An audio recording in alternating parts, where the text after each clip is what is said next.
Okay, now we are starting chapter 18. And chapter 18 starts with the birds. And there's a lot of different characteristics for birds. Short beaks, long beaks, perching feet, wading feet. But they all have some very basic parts. Now, we're only going to spend a week on this chapter, and I'd like to spend the majority of the time on mammals. So we're going to kind of cruise through the birds, but follow along with your notes with this lecture. There are three main characteristics of birds. That is flight, and these characteristics separate them from any of the other vertebrates. They do have the ability to fly, they have feathers, and they use their appendages in different ways. While they may have wings, they don't use their wings to hold food. They more use their necks to acquire their food, or they use their feet. So I have a brief little video here that I want you to watch to see the different features of birds. As anyone who's had to pay for excess baggage at an airport knows, if you travel by air, it's important to keep your weight down. And this magnificent golden eagle manages to do that in the most thoroughgoing way. It's about the same size, I suppose, as a bulldog. Well, I couldn't possibly hold a bulldog on my wrist, but this bird only weighs about a quarter as much. So how do birds manage to keep so light? Well, obviously, a beak is not so weighty as the bony jaws and teeth of a mammal like a bulldog or one of the bird's reptilian ancestors. Its disadvantage is that a bird can't chew. It can only pluck, crush, or, like an eagle, tear and rip. They also have weight-saving features inside their bodies. A skeleton with fewer bones than a mammal's, no tailbones, one wing bone instead of 5 fingers, and a slim pelvis fused to the backbone. And the bones themselves are not solid like a mammal's, but hollow. Inside, they have a lattice of cross struts, so they are nonetheless very strong. But the most remarkable weight-saving features of all are those things that only birds possess: their feathers.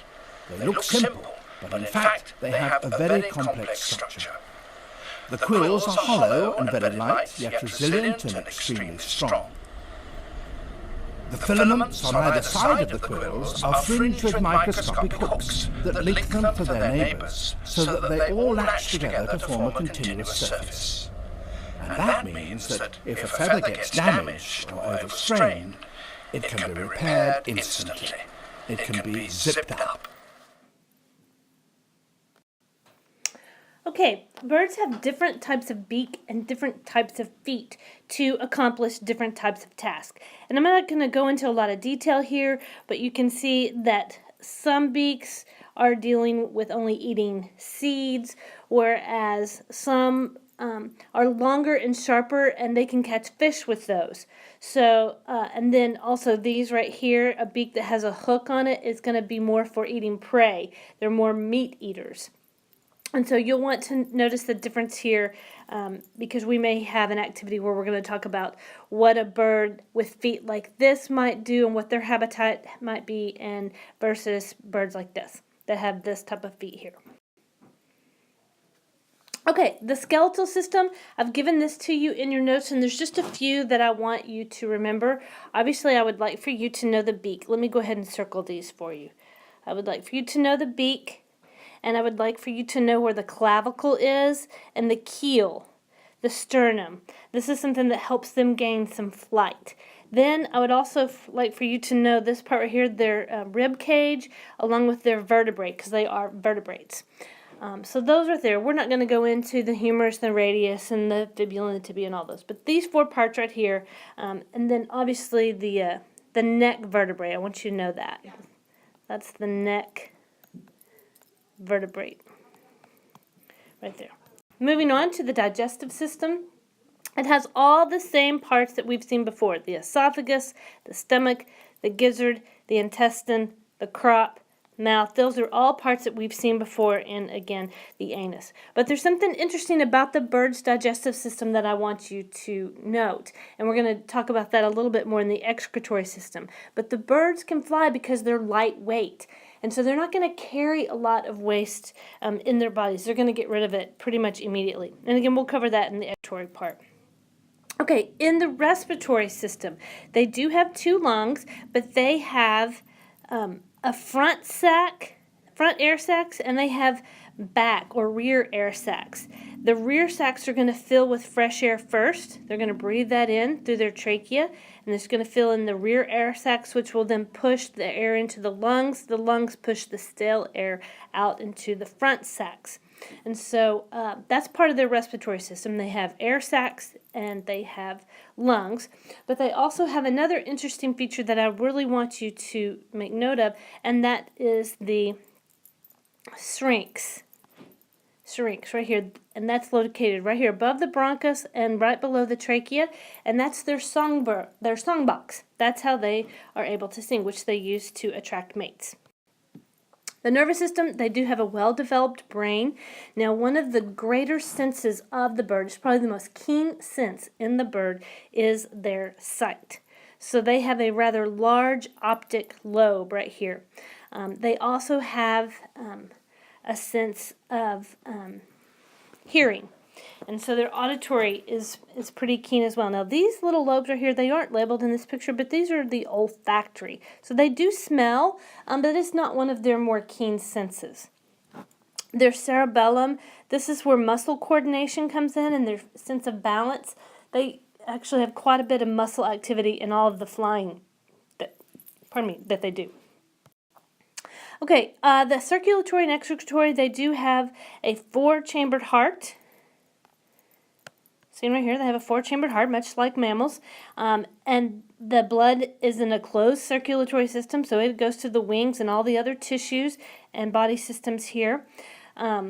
With their excretory system, they have this thing right here called a cloaca, and that is kind of where the elimination of the waste happen. Birds cannot afford the extra weight of urine and feces, so they do not store that at all. So they will get rid of that pretty much right before they take off and start flying. So as soon as that comes in, they have a really quick digestive span. Pretty much when they eat it, it's coming out. They got to get rid of it because they cannot afford to have that extra weight on their bodies. Okay, bird migration and families. I wanted to talk to you just a little bit about their courtship. They do 3 things to court their mate. They will use their song. All birds have a pretty unique song. They will construct a nest. So nest construction is important in their courtship. And then, of course, their colored feathers. Usually the male will have the more pretty feathers. Now, with their young, birds do require prenatal care. So they will stay with their young. They will feed them. They will teach them to fly. Their reproduction cycle is usually just once per year. So they will mate typically with a different mate, except birds like eagles will mate for life. And they'll usually use the same nest and have the same mate for about 20 years. Now, I don't think I mentioned this with the circulatory system. Birds do not usually die of old age. They usually die from heart failure because their heart is beating so much. They will migrate once a year. One of the things that I wanted to tell you also about the excretory system, you might need to go back in your notes. I think I did tell you. They do not have a bladder. So that's why they don't store that urine and they don't store the waste. And in the circulatory system, their heartbeat will beat about 135 to 570 beats per minute.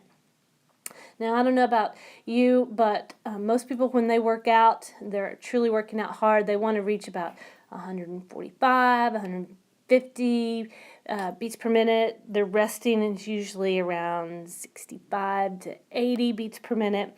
The chickadee, their heart rate will be up to 1,000 beats per minute. So like I said, their cause of death is usually heart failure. Okay, then I have one final video that I want to show you, and then we'll be done with the notes for tonight.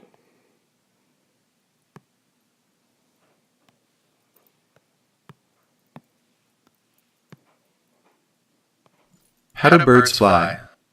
Well, it mostly has to do with the shape of their wings and how they move them. When a bird flies, it flies through the air, and the air flows over and under the wing. If we look at a section of a bird's wing from the side, we see that it is big up front and then tapers off toward the back, kind of like an airplane wing. When talking about flying, this shape is called an airfoil. Now the air flows around the wing like water in a river. If you've ever been on a river, you'll notice that it moves very slow at the wide parts, but speeds up really fast when the river narrows.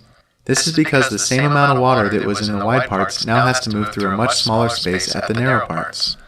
And so the air is just like several rivers flowing side by side past the bird's wing. The shape of the wing, the airfoil, makes it so the river of the air that flows over the top of the wing gets squeezed and narrowed. And just like a river, this air has to speed up. And the river of air that flows under the wing actually widens and slows down a little. Now imagine you are traveling down this river of air and you have a cannon on your boat.